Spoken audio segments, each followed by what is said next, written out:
All right, Coach. We had a little bit of a disappointment at the Grand Valley game. Only made it 12 minutes in, but the Davenport game was a different story. Go ahead and elaborate a little bit on Davenport game. Yeah, Sunday's game was a complete team performance from our standpoint. Something that we had focused on that whole week was defending for 90 minutes as a team, and obviously getting a shutout that eventually led us to win the game 1-0 was testament to the girls' work last week and the response from what had been a tough few weeks early on in the season, and losing games 1-0, 2-0, a trait that really we don't associate with ourselves. We obviously broke the record last year for shutouts, something that we wanted to improve upon this year. Still think that can happen. But the Davenport game was definitely the first complete performance from a team standpoint. From an attacking standpoint, thought we had really good spells of possession and gained a lot of territory in that game, which obviously then builds momentum. It wasn't as fluid of a game as some of the other games. That I think the conditions played a part in that. It was very slick. Obviously, Davenport having a turf field meant that some of the passes were a little bit more challenging to control.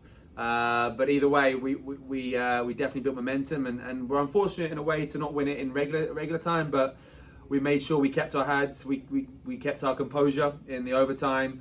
And something that I'm really delighted about was the nature of the goal, for it to be a rebound tap in from Sarah Frederick, freshman, and then if it wasn't her, it was going to be Amy Babon, who again another forward following up the rebound. Something we've been working on. When things aren't going your way as a soccer team, you've got to find a way, and sometimes those tap-ins, those rebounds, when you've outworked and outthought the defensive unit, they're the best goals for me. So led to a really good win, and again the team's in a good place as we start conference play this Friday.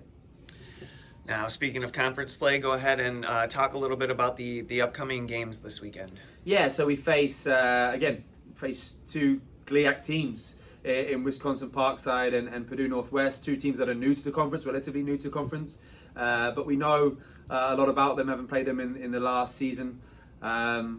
We know every GLIAC game is going to be somewhat of a dogfight, so we're going to have to prepare for two tough games on the road.